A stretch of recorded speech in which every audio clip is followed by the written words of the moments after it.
So this session has been organized in collaboration between das progressive Zentrum, Royal Society of Arts, and think tank Demos Helsinki.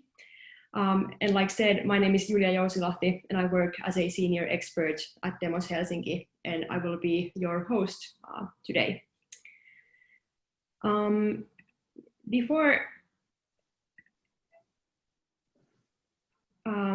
Could I please get my slides? I would like to show some slides, so if you can allow that for me, please. But before we go to the actual program of today, a few words about why we are here. So we've all been living under these special conditions for the past months. And now that the society is gradually starting to open up, life is gradually returning back to normal. You've probably also heard many people pondering that I really don't want to go back to the old life. I'm not sure if I want to return to those old practices. And that usually means, they think they want to spend more time with their loved ones or maintain this more peaceful pace of life.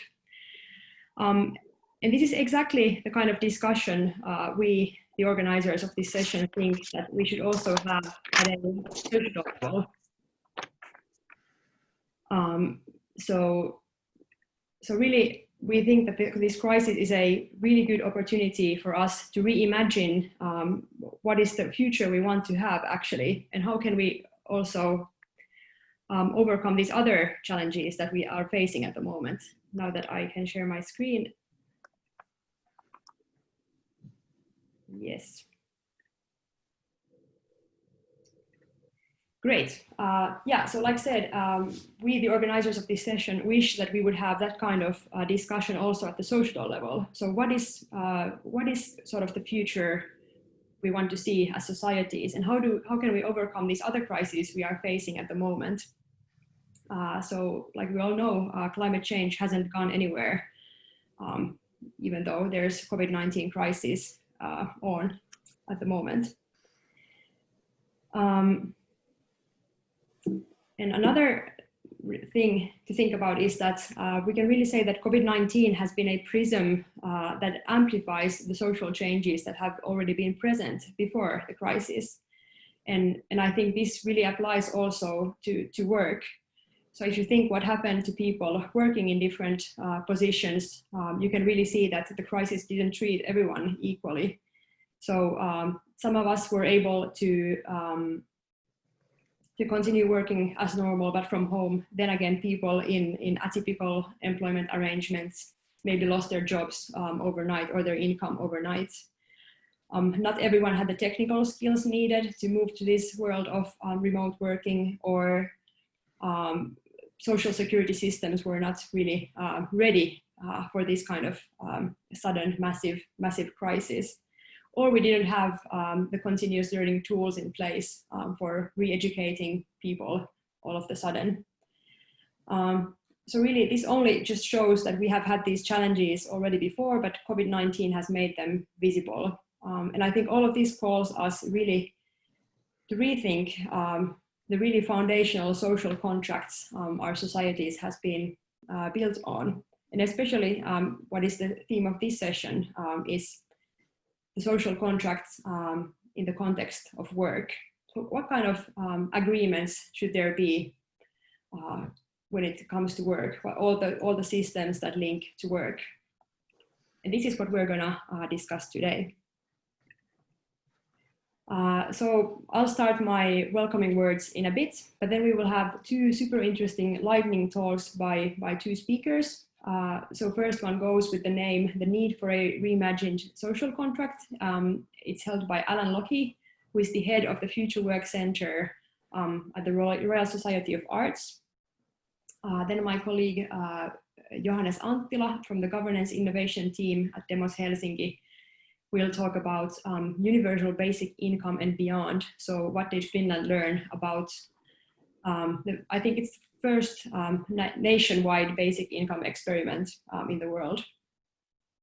Then we have a super panel to respond and discuss these lightning talks. So we have Torben Albrecht, an expert on the future of work and former state secretary at the German Federal Ministry of Labor and Social Affairs. We have Jenni Karjalainen, who is special advisor to the Finnish Minister of Employment. And then we have Johnny Penn, who is a technologist, historian of science, and public speaker, and is an affiliate at Harvard Law School and many other fancy institutions. And then after that, there will be time for Q&A, so you can post questions online, and then we will discuss these with the speakers. That's about it for my monologue. And please, I would call Alan on stage. Actually, this is one of the easiest lightning talks I've ever given. Actually, I'm going to hand actually over straight to the slight programming change. We're going to hand directly to my co-author on this report. We just published a report this last week entitled "A Blueprint for Good Work: 8 Ideas for a Reimagined Social Contract," which is obviously very UK-centric in terms of some of the policy recommendations, but at least in terms of the way it identifies some of the broader challenges, both beyond and during the pandemic, but also the wider future of work debate. I'm going to hand directly over to my colleague Fabian Wallace-Stephens, who I wrote that report with. Great, thanks for that. So last week we published a report which essentially argued that alongside the pandemic, it's these twin challenges of growing economic insecurity and labour market transforming technologies that require a new social contract. And I've just got 5 minutes, so what I'm going to do is give a quick overview of the different policy challenges that we think a new social contract needs to address, as well as a very brief overview of the kind of ideas that we put forward that we can unpick a bit more in the discussion. So what are the component elements? The first is a modern safety net that includes both a universal basic income and portable benefits.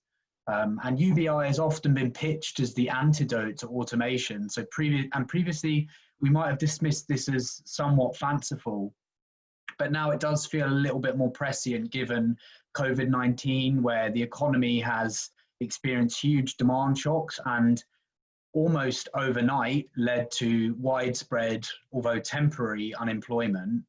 And we're also seeing ways in which COVID is interacting with new technologies. For example, in industries such as retail, we're seeing an accelerated shift towards online services. And what a UBI could do would, at least one thing it would do, would help build up economic security for all workers, providing a buffer against these kinds of shocks to the economic system. But a modern safety net should also aim to create parity of esteem between employees and the growing number of self-employed workers. And the pandemic has also helped bring some of these ideas to the surface. So not least by highlighting the gaps in sick pay and other employment protections that these workers often lack. And we argue that portable benefit could help plug these gaps by providing self-employed workers with a range of non-statutory benefits that could be accumulated on a pro rata basis across multiple employment arrangements. The next component of a new social contract is the need for genuine lifelong learning, including personal learning accounts and a job security centre. So as the economy evolves, technology will eliminate, it will create, it will transform jobs, and workers are going to need to find new ways to upskill. Previous RSA researchers highlighted how the retail sector was one of the hardest hit industries over the last decade in terms of job losses, with women in particular bearing the brunt of these losses in traditional high street roles. And I've already mentioned how these kind of shifts will be accelerated by COVID. One way of supporting these workers could be through a reimagined public employment service, what we're calling job security centres, which is inspired by Sweden's Job Security Councils. And the idea here is that this would provide targeted support to those who need it the most, those who are at the greatest risk of automation or most adversely impacted by the pandemic. helping them to rapidly upskill. And while some of these workers might be able to enter the flashy, high-tech jobs of the future, the reality is that lots of the jobs that will be available and the jobs that will be created in the coming years will be low paid in some form, or there'll be a kind of continuation of what has been low paid work. So, for example, both care workers and delivery drivers were some of the fastest growing jobs of the last decade. And we hope that after coronavirus, now that these workers have been enshrined with the title of key workers, there will be much more emphasis on improving the status of these jobs. Personal learning accounts is one intervention that could help professionalize these kind of roles by giving workers resources to build careers within them. And the way that personal learning accounts work, they're currently being rolled out in France and Singapore, and they give all workers annual training credits that they can spend on courses accredited by the government. The next element is stronger worker voice. And union density has been in long-term decline in the UK, but it's also become much more skewed towards older workers, middle to higher earners, and people in the public sector. Meanwhile, younger, low-paid workers are much less well represented, meaning coverage is weakest where it's most needed. And we argue that the decline in trade unions in the UK has been a systemic break on good work. And one thing that we think could address this is a union innovation deal, which would include an investment fund to help unions scale up new digital approaches to organising and new support services that would help them grow trade union density. One of my favourite examples of union innovation is from Denmark, from HK Lab, who have been simulating the impact of new technologies on administrative roles in the health sector, using insights from these trials to help start to understand how they might be able to redesign jobs to both improve productivity and improve job quality while keeping workers in these roles. Another example is the National Domestic Workers Alliance in the US have developed ALIA, which is a platform for portable benefits, one of the other ideas I mentioned earlier. And the report puts forward a broader vision for a more corporatist model of capitalism, one grounded in stronger relationships between workers, unions and employers. And a lot of this is inspired by Germany and the Nordic. So great to have representatives from those countries here to discuss and unpack this in more detail. But we believe that this will create a social contract in the UK that is more resilient, where firms face less red tape.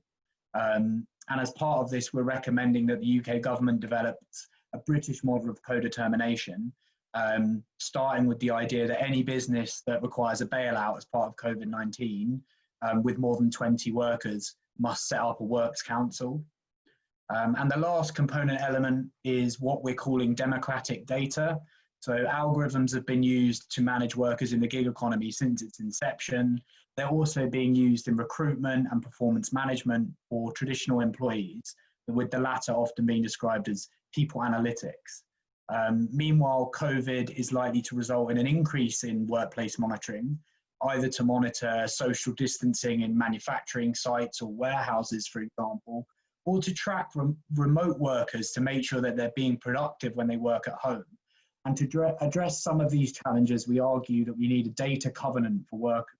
This is a bit like a GDPR, but designed around the needs of workers. And the idea here is that this could give people a minimum floor of rights and power by, for example, mandating that employers give workers access to all the data that they collect about them and explain how it's processed in a structured way that makes it easy to understand. And just to conclude this lightning talk, I guess a truly social contract for good work must ultimately draw its authority from workers themselves. So over the coming years, we're going to be not just trying to test these ideas in the field, but also trying to test them through a deep process of engagement with workers and with the public, and allow their reactions to iterate as we take these ideas forward. Super. Thank you so much, Fabian. I think these are like really necessary and also ambitious goals for our societies, and really really something we should work on. And you also mentioned testing, and we also at Demos believe that experiments are like super important in the way that they make possible futures more tangible. And I think this is the case also in the Finnish basic income experiment. So my colleague Johannes Anttila will shortly tell us more about that. And also, I guess he's going to discuss that is money enough, or should there be some other sort of assets that should be given universally to people. But I give the floor to Johannes, please. Thanks so much, Julia, and thank you also, Fabian, for a great presentation. I'm just going to dig out my slides. So 1 second, please. Yeah, hi, and welcome. Hi from Tornio in northern Finland, where midsummer is about to begin and the sun is not going to set for another week.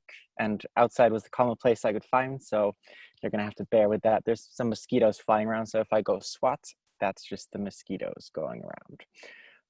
My name is Johannes Anttila. I work at the governance innovation team at the Nordic think tank Demos Helsinki, and do a lot of projects on future work, governance innovation, democracy. Like Julia mentioned, we at Demos Helsinki have been working a lot with basic income, with the basic income experiment as well in its beginning phases. And we actually published a paper on universalism that also looked at other alternatives to basic income and sort of beyond the mere basic income narrative. But yeah, so I guess that today I'm super glad to talk about basic income. It's one of my favorite topics, and also going beyond basic income in a sense. I guess this is the part of the talk in the beginning where usually I rant on about how change is happening really fast and how we all need to just look around us and, you know, give some facts and figures to show how much is changing. But with the current COVID situation, I guess we don't need to do that today, because it's pretty evident to everyone that the current system that we're in is in a really big crisis, in fact.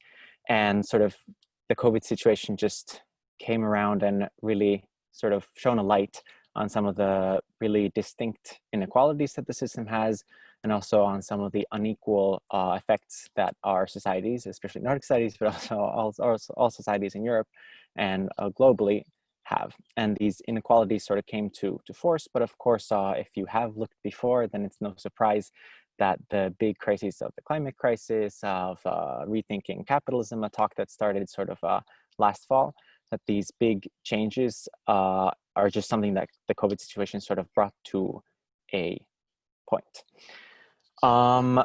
But yeah, so I'm gonna kind of go around in circles and then come back to basic income in just a second. But before we go to basic income, I'd like to bring up a statistic that I often think about and I keep on coming back to. It's about, I guess, hope in a sense. So this is already from 2015. But so different people around Europe were posed the question, do you see a more prosperous future for your children? And when I saw this, I was shocked that only 28% of Europeans today thought that their children would have a more prosperous future. And I mean, I know this is anecdotal evidence and a tidbit, but I always bring it up because I think it kind of shows that in a sense, it maybe tells that Europeans have lost hope in a sense, so hope in a better future, that their children will have a better future than they've had.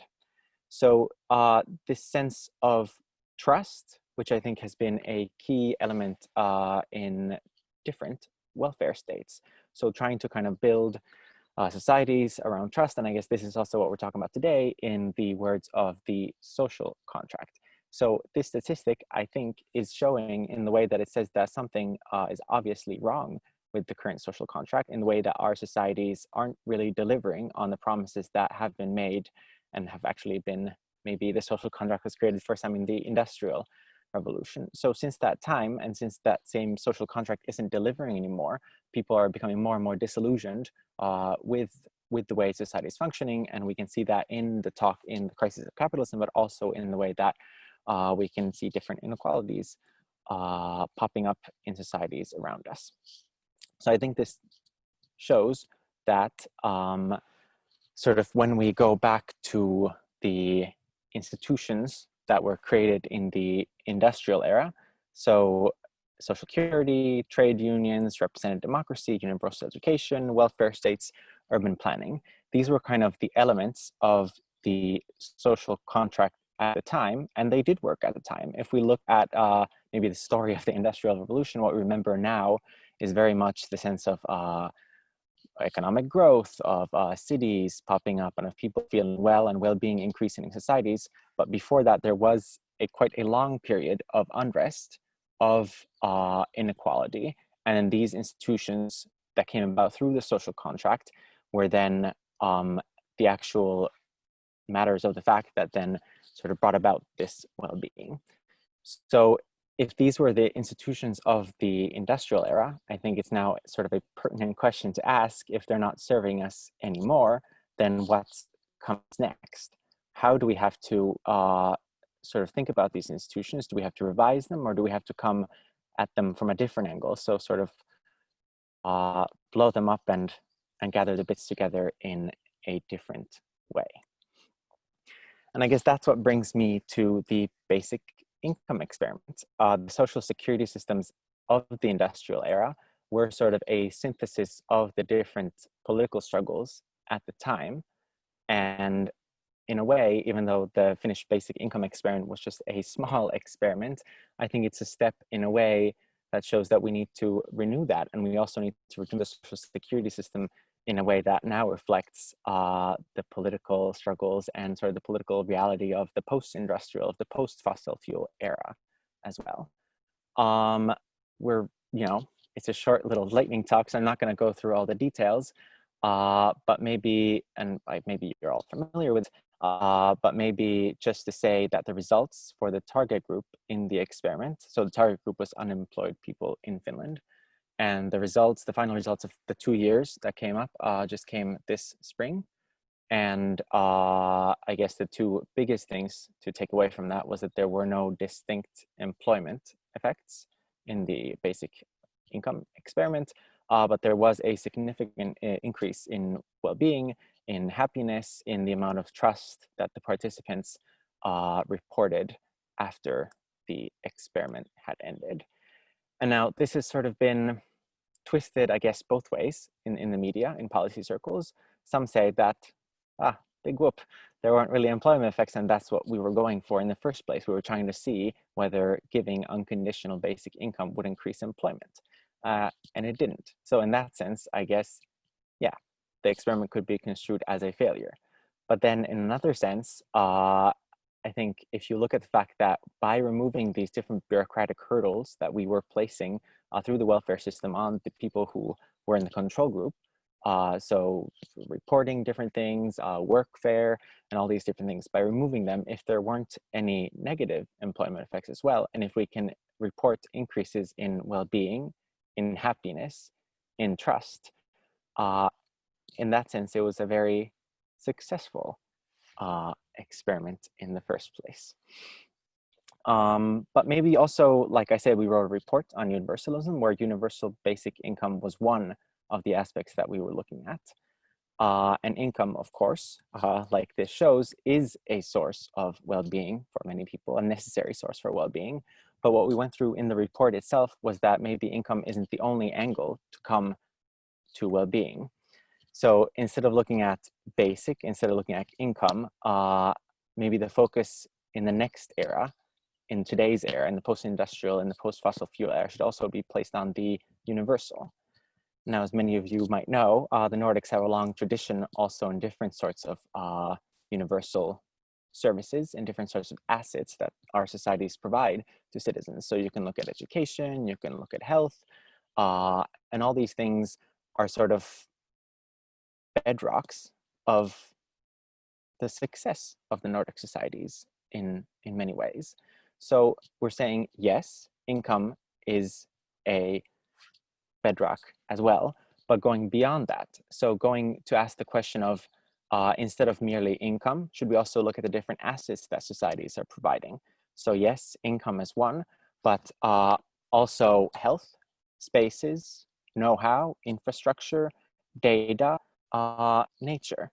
And then we can see that this income narrative of providing something providing income for people to buy these certain things is, yes, one way to go at it, but maybe to go one more further step is then to ask a more fundamental question of what are the actual sort of assets that society should provide to their citizens. Is income actually enough?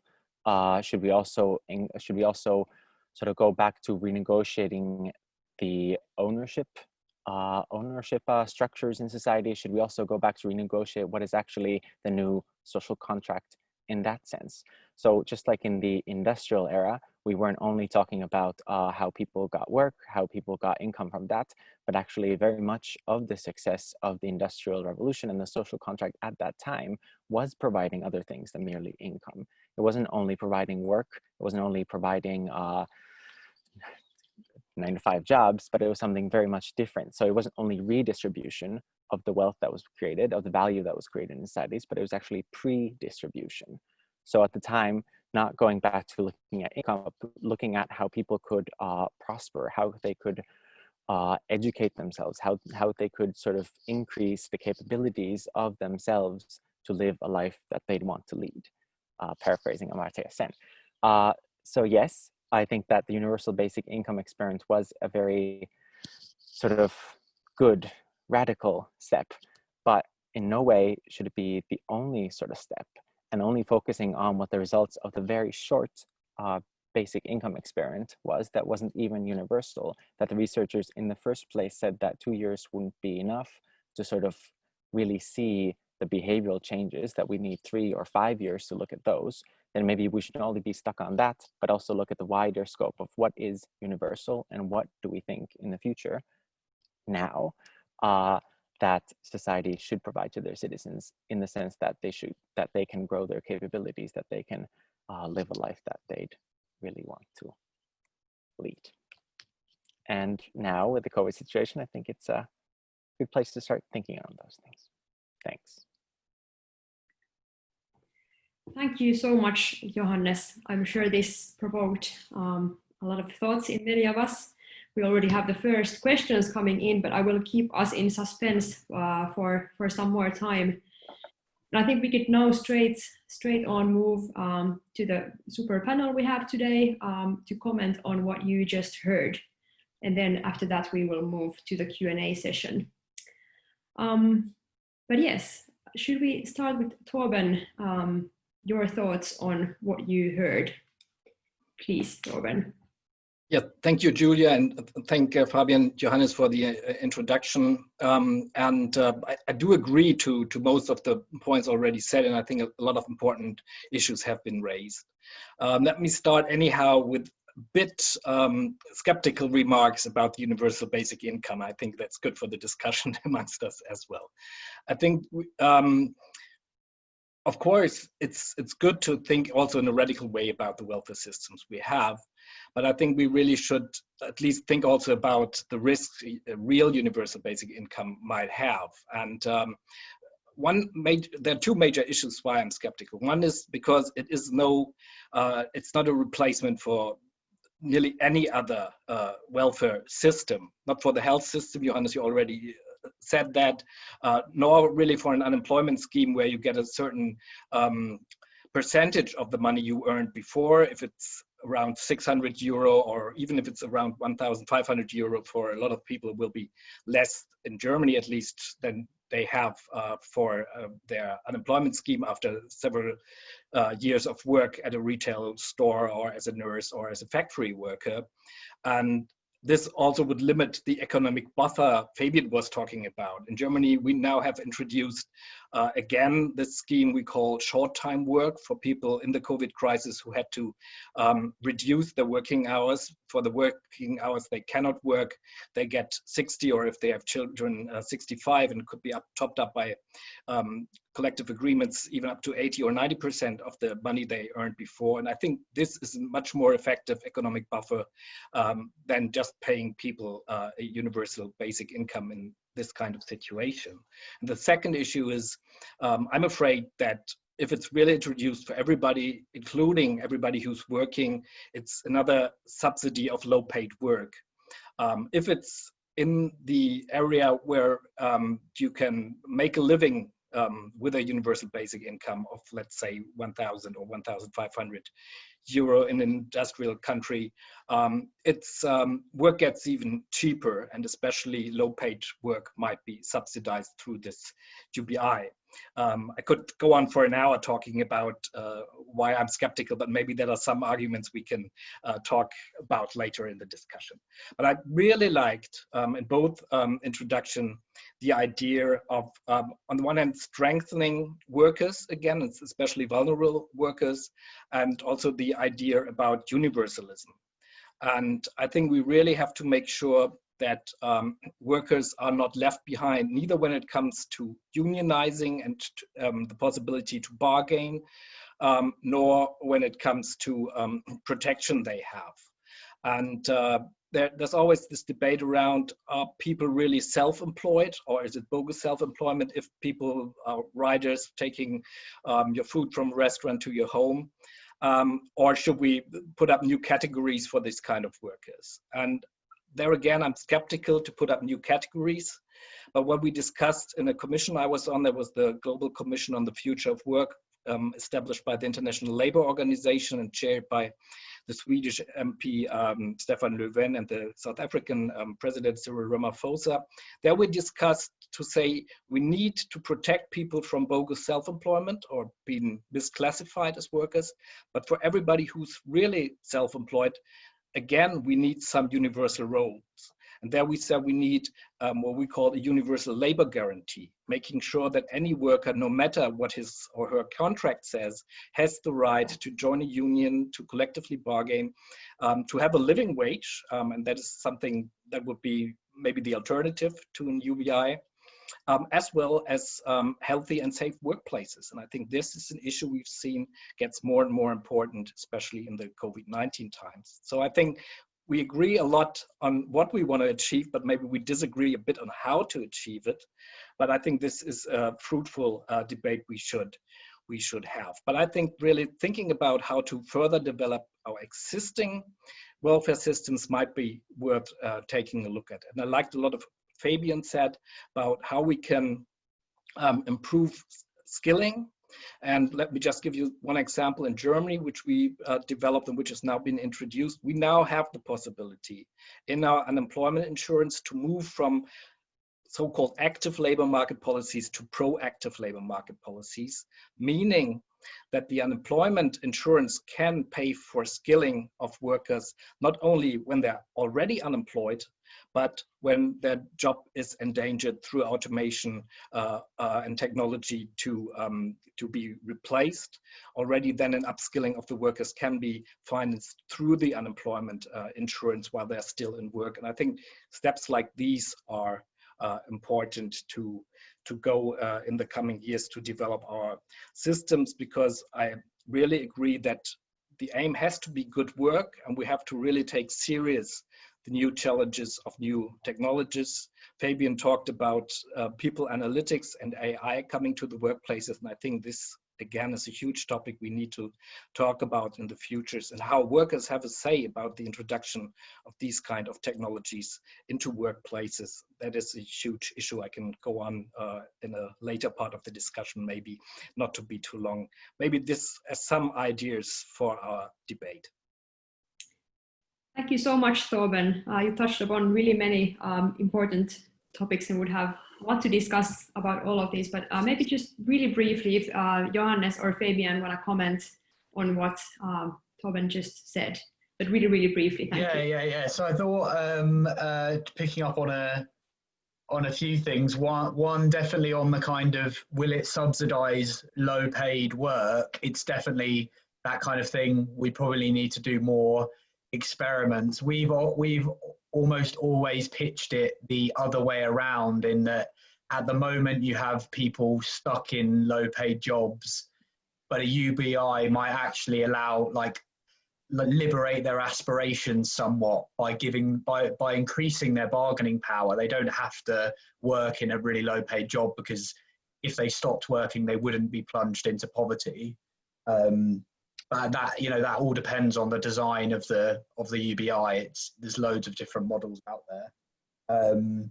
And picking up on the point you made about self-employment and employment status, this is something we've been thinking about with that data covenant for workers idea, at least because particularly in the context of the gig economy, the lack of algorithmic transparency makes it really hard to understand how much control the platforms and the algorithms are exerting over workers. And with that being the way that, at least in the UK, we're looking at how to decide whether you're a self-employed worker or an employee, providing some more greater transparency and control over that data and algorithms, I see as a key thing to do to move forward in that debate.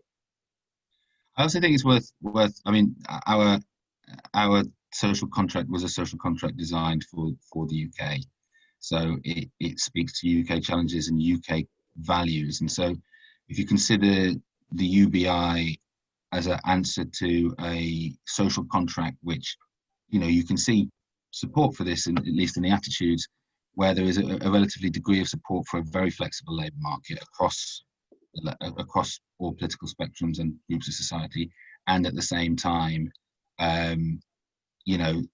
our welfare system is horrifically conditional, and there's been all sorts of problems with that. UBI does seem to speak particularly to the welfare debate in the UK because it allows for that kind of more flexible labour market, and it also is a response directly to our challenges of conditionality. Maybe I'd like to pick up on, I think it was excellent bringing up the self-employed, because I think that's in many ways sort of a heat point where many of these problems come to the fore. So yes, agreeing that bogus self-employment is something that we should fight, and that is another issue. But for those who are actually genuinely self-employed, I think that one, basic income is a way to sort of bring this fair flexibility to the work market, and in this way also engender and foster like a sense of belonging for those who are working in the gig economy, and in that way maybe don't feel that they're being treated in a fair way right now. Then another point about the self-employed, I think it was an excellent point as well, that yes, fight bogus self-employment, but also then bring decent work to those who are self-employed. Currently, our different welfare systems and our social security systems aren't really doing it for the self-employed. They're really, in Nordic countries as well, they're really patchworked, and they don't really speak to those who are in the situation where they're doing patchwork work. And also, I like bringing up the fact about collective bargaining for the self-employed as well. Of course, then a major problem that we have currently are the different interpretations of the EU competition law in different EU states. So different states within Europe don't actually currently allow for the self-employed to bargain. And that's really one of the first steps that should be tackled on an EU-wide level as well. Super. Now I would like give the mic or the floor or what have you to Jenny to comment the discussion. So please, Jenny Karjalainen, the special advisor for the Finnish Minister of Employment. Thank you, and thank you very much, and thanks to Torben for taking this a bit more critical viewpoint on basic income, because I totally agree and share these thoughts. And to start with, when Julia started this session by saying what we miss about the old world and how maybe there are not that many things we miss about it, I have to say that working for the government and in a minister's cabinet, sometimes I miss having a life. It's been a relatively tough past few months, as you can imagine. We have worked a lot, but at the same time, I think that the Finnish system and the Nordic system has showed its strength. And first of all, I was thinking of sharing a few ideas of the Nordic labor market system and how it works and how we have seen it functioning now during the crisis and hopefully even improving after. And there are also links to what Johannes said about universality being one of the main assets in it. And also to touch upon what Fabian said about how they are studied what could be the social contract in the UK setup. We do have strong labor market organizations, both on employer side and employee side. And after some years of turmoil in the labor market, I think that now the social partners have gathered themselves under the crisis. And as you may know, we in Finland, we have a strong, long history of consensus and tripartite cooperation. And this was one of the main factors behind that. We tackled the crisis in the very beginning relatively well, I would say. The social partners, so the employers and employee organizations, they proposed already in mid-March, they made a mutual proposals for the government of how to make we have a temporary layoff scheme in Finland that has been in place since the hard years of the 90s. And so that companies don't need to lay off their employees completely, but the government comes in and basically pays their salary while they are not working. So the social partners negotiated only within a couple of days, and we got their proposals on March 18th, and the new legislation, the crisis legislation, was in place already on the 1st of April. And I think we are near to a world record in putting place new legislation that will be in force until the end of this year. So we do have strong labor market organizations, and you were hoping for strong unions and pondering upon how to strengthen unions. But I would like to also remind you all that strong unions also need government support. It's very difficult to build strong unions if government is not supporting them. And at the same time, because most often without government support, the unions can grow more radical. And then at the same time, the social partnership doesn't grow or doesn't work, as there is no dialogue between employers and employees. And even though Torben said most of the things, I was thinking about basic income, but of the Finnish experiment, it was a very useful one, I think, but at the same time, there were some major problems. For example, it didn't take into account taxation at all. And sometimes I've been thinking that, well, it's not a big surprise that people were happy and relieved to get extra money on their bank account without any use of extra reporting or anything. But at the same time, basic income for all.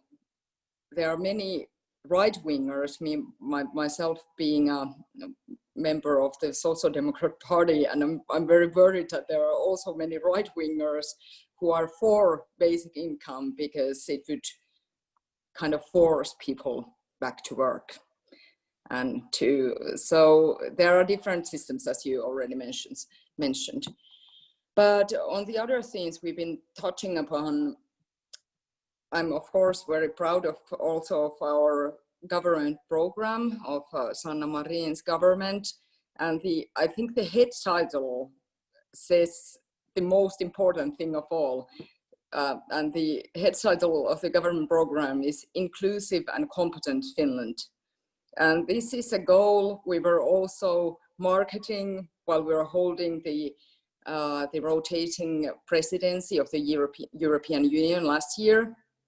And I hope that we would be able to build a more inclusive and competent Europe and also world. And also I'm very much looking forward for the upcoming German presidency. And Germany has already announced that you will be closely working with issues such as minimum wage and also minimum income as separate themes, and with platform economy, or I think it's now it was labeled human-centered approach to work. And that's, I think, what is mostly what we need, that we have societies that work for people and an economy that works for people and not the vice versa. So these were my preliminary thoughts. Thank you. Thank you so much, Jenny. Yeah, as someone who follows Finnish politics, I must say that I was like quite positively surprised by the like the labor market side's ability to make these big changes quite fast. I suggest we move next to Johnny's comments, and then if Fabian and Johannes or whoever else wants to comment on these panelists' comments, please, you can do that after Johnny's take on what he just heard. So please, Johnny, floor is yours.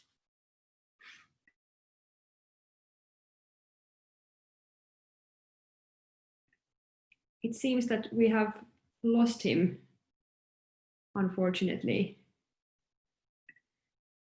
Right, well then, just if Johannes and Fabian, you had some comments for Jenny's talk, please go ahead, and then we can move on to the first questions from the audience.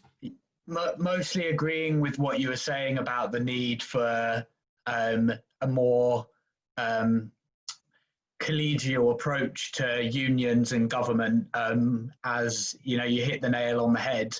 In the UK, there's past governments from the 80s onwards have introduced lots of restrictive legislation, and these are all more micro points that we pick up in the report. So when we talk about union innovation, we talk about this broader idea of union innovation deals that include both some financial support, but also a serious revision of some of the laws that have been put in place that just maybe stop unions from modernizing, stop them from organizing. One example would be unions aren't allowed to use digital software to ballot. They still have to use postal paper forms, which is archaic, given that there's lots of other examples, including voting within political parties that use digital platforms. So completely agree with all those points, and that's something we really try and stress in the report.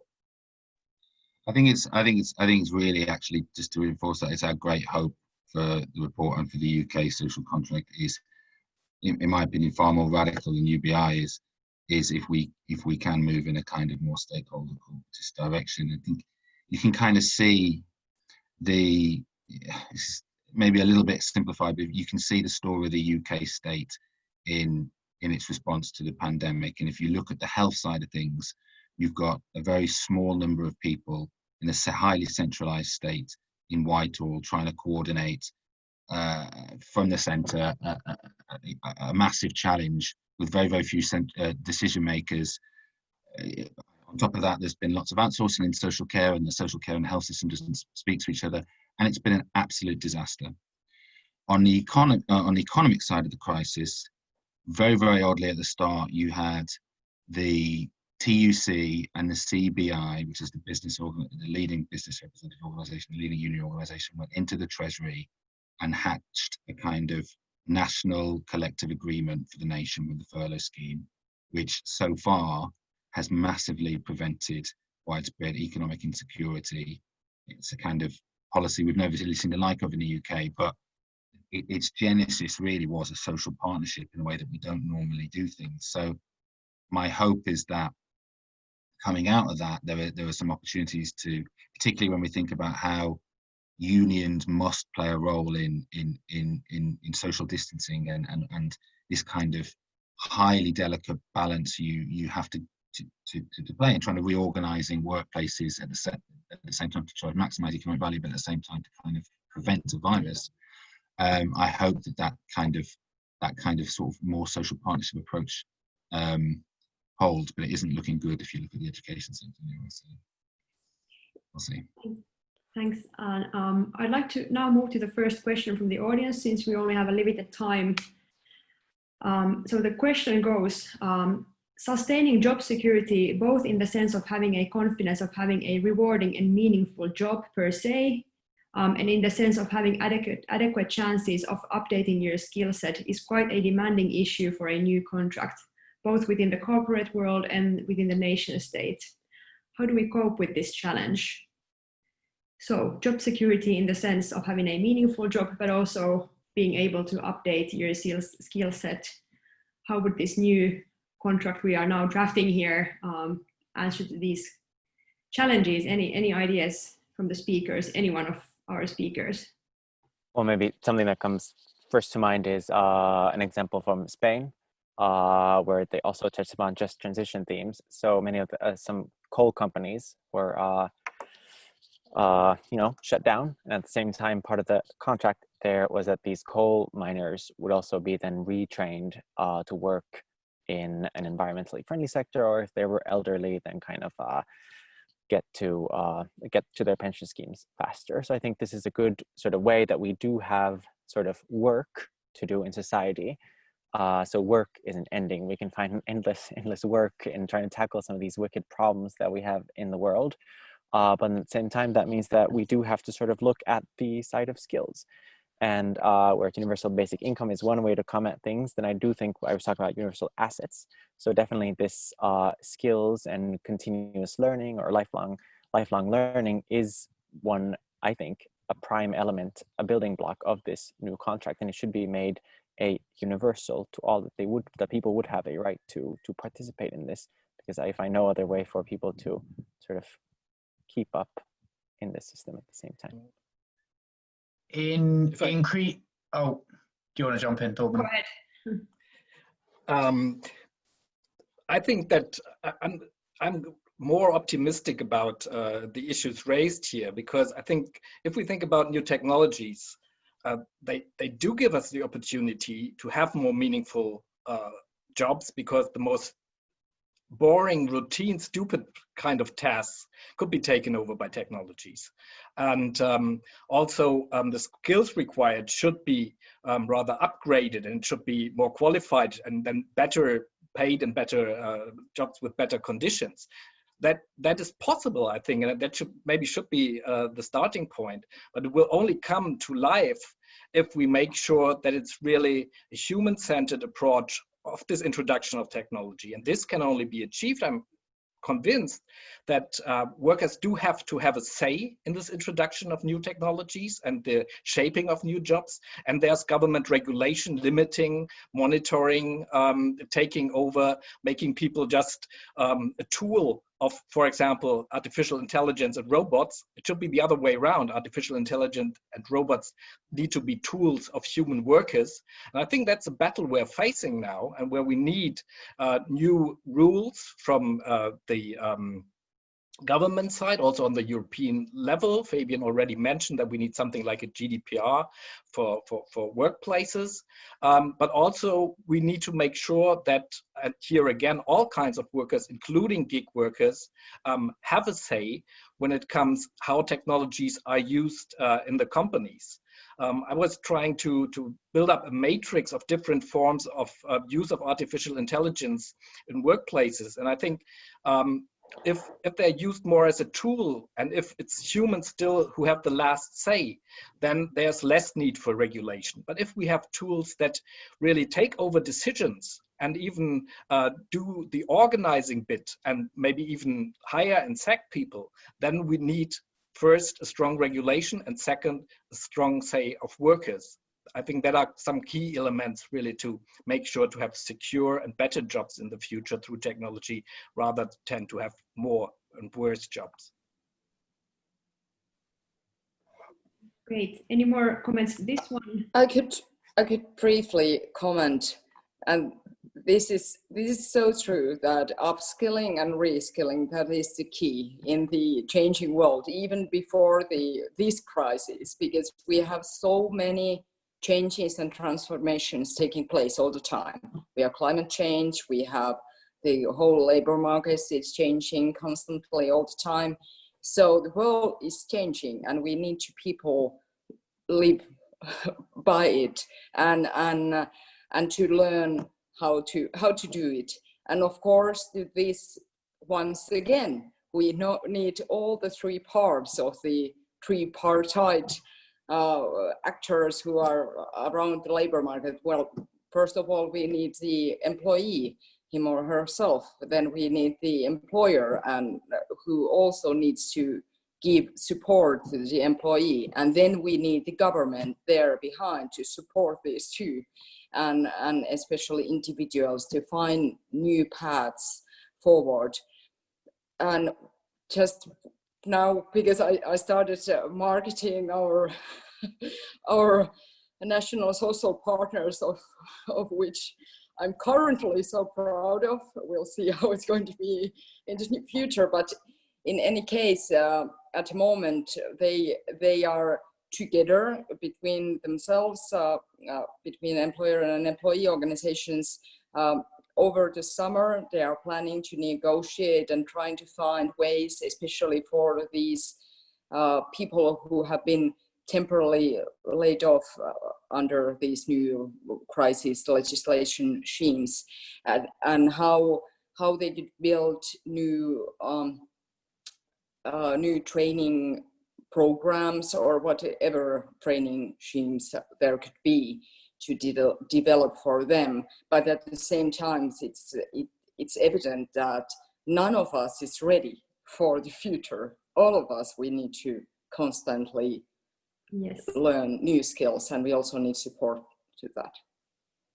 Thank you. Thank you, Jenny. There's been a lot of discussion about trade unions' role. I think we are in agreement that they will have a role in the future as well, but need perhaps some innovation, as RSA has pointed out. But the next question is kind of related to this. So it goes like this: that can the panel point to any examples of best practice of self-employed people being engaged in meaningful and effective collective bargaining? Because we have these systems for collective bargaining, but not everyone is involved. So do you have some good examples about this? And try to keep your answers relatively short, because we have many questions in line. Whoever feels like starting. Well, there was a deal, I mean, often I think it's subject to legal disputes actually, but there was a deal struck by the GMB, which is one of the major unions in the UK, and Hermes, a delivery driver, which sort of almost a kind of proto-portable benefits deal, in which the drivers maintained their self-employed status, but there were benefits that came with through the collective agreement. That's the best in the UK. I think Fabian probably knows quite point to some models in the US. Two interesting examples from the US, but I would say, and maybe this is the lesson here, it's not quite collective bargaining, because it doesn't tend to involve an employer representative per se. It's normally between a union or most of the time an advocacy organization in the US, because the kind of the UK situation with unions having lack of power is radically accelerated in the States. But some really good examples. One is the freelancers union, which isn't technically a union, but that won a really like a landmark, introduced a landmark bill in New York called the Freelancing Isn't Free Act, which actually resulted in like the creation of this institution that enforces late payments from suppliers, and that was done through lobbying the New York State Department, I believe. Also, the National Domestic Workers Alliance, who I mentioned earlier, who developed that platform, ALIA, they have also been doing work at a state level, at federal level, to introduce laws that mandate portable benefits for all cleaners in the state of Philadelphia. So now it's the law that if you hire a domestic cleaner, you have to pay, the consumer of the labor pays a small percent of the cost into this pot that they can then use for sick pay and things like that. So it's quite different, I think, the kind of things we're trying to win for self-employed people. It requires slightly different approach, I think. And that's, I think, there's an interesting reflection now on the US approach to portable benefits, where that debate is much more sort of vibrant because of the paucity of general welfare protection over there, but where the activists there are actually seeing portable benefits as a pathway to collective bargaining rather than the other way around. I have one concrete example from Finland. Our journalist union established a cooperative a couple of years back. So that is one way of how you can build power within together with other self-employed. But I think Johannes mentioned it previously that we would definitely need European level solutions to this, and this is yet another thing. I'm very much looking forward to the upcoming German presidency, because I hope that you will take this on the agenda. And I'm talking to Torben, if you still have good contacts with which I think you do, but and also the employment or the jobs commissioner Schmidt has said that he will be active on this subject. But it would be very, very important, so that because nowadays they are often, if self-employed gather collective power behind them, it's often interpreted as a cartel, and that is of course not the way it should be. So hopefully we will find a European solution to this problem. Yeah, just to add on to that quickly, we actually with Julia just finished writing a report on the self-employed, so I'd have a lot to say, but maybe just keeping it short. Exactly, the competition laws is one of the major problems that I think is great to hear if Germany is doing something driving that forward. Then good examples in Sweden, Unionen, who organizes private sector workers there, has in some sort of on a firm level, has had good results in collective bargaining, and that's something definitely to benchmark for different countries. And then in Germany as well, broadcasting people have also done this collective bargaining over there. Then I'd like to say that collective bargaining is definitely like the #1 way to go forward, but also unions do have innovative practices. For example, in Switzerland, Syndicom has a pension scheme for the self-employed as well. So I think there's like two approaches, collective bargaining definitely being #1, but also sort of inviting the self-employed into the existing unions and sort of creating services for them that enable them to actually be a part of the union and benefit from the unions as well. It's something that we in the Nordic should also do a lot better. Thank you, Johannes. Now there's one question, it's a quite specific one concerning, but I will broaden this to a bigger question. But so it goes that fear of unemployment and or lower wages is definitely a key factor making the Canadian workers hesitant to support a new Green Deal. But then again, the person asking says that then again, well, maybe I'll just read this. The new Democratic Party government of Alberta retrained former coal industry workers so that they could work in new renewable energy industries here. However, according to news reports, the workers earned much lower wages than they had in their coal industry, and lower wages than had been standard in the oil patch too.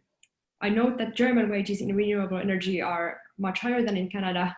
It would be useful to know if this is simply because the German renewable energy market is more mature or larger in scale, or if the German government subsidizes those wages. But I would like to have this to be a more general question, that we know that this sort of just transition is a huge question, because in order to keep climate change under the 1.5 degree limit, we need to like shut down certain industries. So how do we do that in a fair and sustainable way? I think is a super relevant question that came to my mind from this.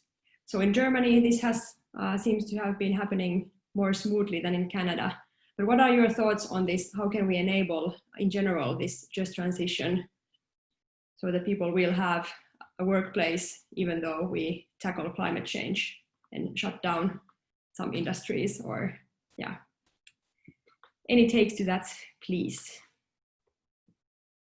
Maybe I can answer to the question and also on a more general level. I think in Germany, these jobs are not subsidized, but they are, if it's energy production and if it's energy companies, they are strongly unionized, nearly as strong as the traditional coal industries, etc. And I think that's the main reason. And then we did have, of course, some money put into the system itself, not subsidize certain jobs, but subsidizing renewables. It did not work in all fields. For example, the production of solar panels entirely moved to China, and we couldn't keep up the jobs there, and we had some problems there too. So I think, again, we come back to the issue of strong unions. We come back to a regulation that really has a plan for this transition. For example, the coal mines in Germany, that was clear when they were stopping in 2018, and then in the years before, you could really organize the transition. The third issue is then to really support workers in transition. And that is a huge task where we're still facing, for example, in the German car industry. That has to do with skilling, it has to do with looking for new opportunities. So I think it's having a good planning, having a good and strong unions, and having support in transitions. That are the three answers from my side. Thank you, Robin. Anyone else? Yeah, maybe continuing that, I don't really see if we have a choice. So something has to be done, and the plans for transition have to be made. There's not really other alternatives. And I know that we have sort of said hooray, each one of us, for unions, and I totally agree. I have great faith in unions that in times of changes, they will make the necessary transitions. But still many unions around Europe are exactly like this. The person who asked the question said that many workers are hesitant. And so maybe I'd like to just poke a little bit at the unions that they also need to get on board and be part of the solution in creating these different roadmaps for just transitions. In Finland, we have had good examples of cooperation in certain sectors with the unions and the employer side and government, which is great. And I think that that's something that definitely we need to do more because it's not just, it can't be just employers, it can't be just government, it also needs to be unions on board creating those plans for changes as well and representing the worker voice in that sense.